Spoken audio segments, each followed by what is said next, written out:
Hey everybody, welcome back to the channel. I'm Jim, doing a review today for a new movie called Camp Pleasant Lake 2024, 1 hour and 30 minutes. You can find this on Vudu, Prime, and Apple. I'm pretty sure I watched this on Vudu. If not, it was Prime. It's a horror movie written and directed by Thomas Walton, and it's about a couple that breathes life into a new camp on an old campsite, connecting them to a chilling past that unravels a 20-year-old mystery involving a missing young girl.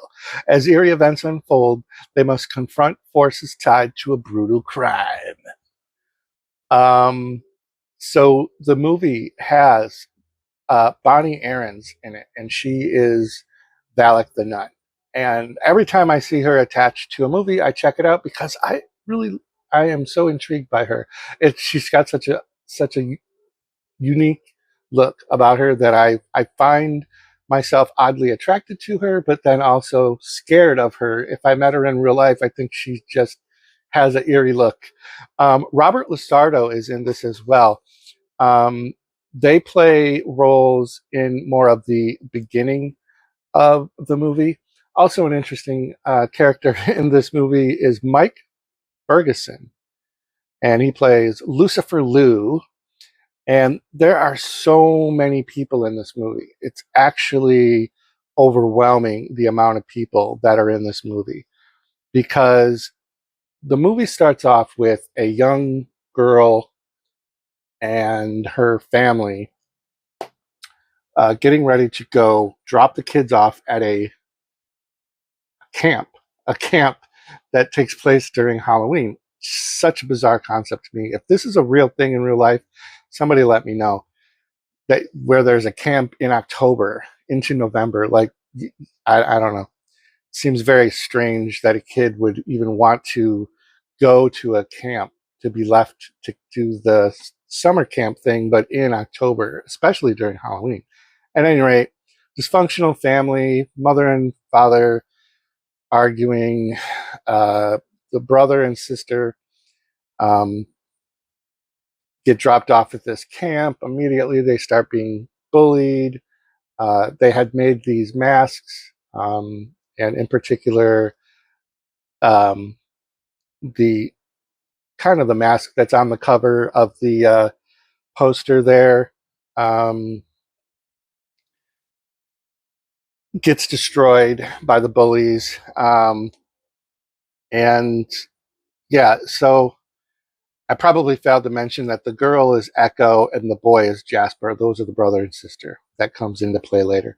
At any rate, because of her mask being destroyed by the bullies, Echo runs off, and we met earlier in the film the Robert Lasardo Valak family.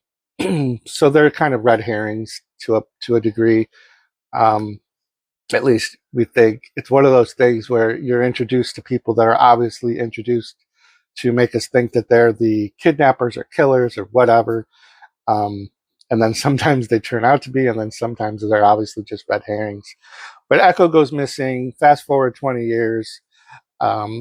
These people want to reopen the camp that she went missing from. It's kind of a tropey concept. The twist for this reopening of the camp is that it's reopening for the Halloween season, and it's adult campers coming for a murder experience, kind of a thing, like a horror experience. So like you go there as a camper, and during your stay there, the camp counselors are picked off one by one by a mysterious killer, and then the mystery is revealed to you at the end. I actually think that's kind of a fun concept. If it were something that was done in real life, it could be fun. If you go there to camp, and then your camp counselors one a day gets killed off, and you're left clues and activities to try to figure out, who's the killer. Is it one of the campers? Is it one of the other counselors? So I think that could be fun. It doesn't translate very well in this movie at all. A lot of campers, almost too many, so that the cast is overwhelming with really wide ranging of abilities in acting.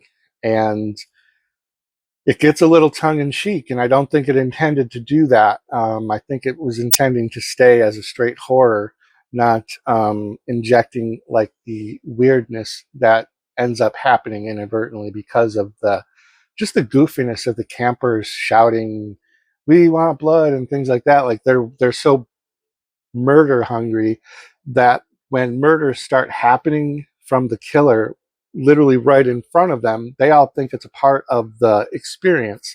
So they're not freaked out. They're like cheering on the killer and the people being stabbed and stuff. And it got a little too over the place. And then it was revealed, at the end who the killer is. I'm not going to spoil it, but it's not really hard to piece together.